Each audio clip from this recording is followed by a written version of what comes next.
যুক্তরাষ্ট্রের মেইন অঙ্গরাজ্যে গার্টি নামের একটি মুরগি এখন বিশ্বজুড়ে আলোচনায়। গোল্ডেন সেব্রার জাতের এই মুরগিটি বিশ্বের সবচেয়ে বেশি বয়সী জীবিত মুরগির স্বীকৃতি পেয়েছে গিনেস ওয়ার্ল্ড রেকর্ডস থেকে। গত বছরের নভেম্বরে স্বীকৃতি পাওয়ার সময় গার্টির বয়স ছিল 15 বছর 100 দিনের বেশি। চলতি বছরের 14 এপ্রিল প্রকাশিত প্রতিবেদনে বিষয়টি আনুষ্ঠানিকভাবে নিশ্চিত করা হয়।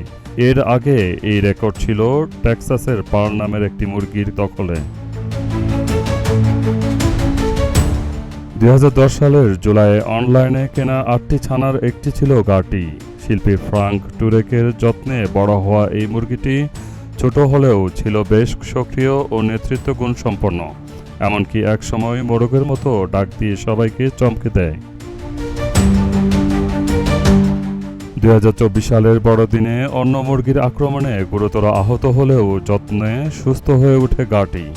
বর্তমানে সে পুরোপুরি অন্ধ হলেও এখনও বেঁচে থাকার লড়াই চালিয়ে যাচ্ছে, যা সত্যিই বিস্ময়কর।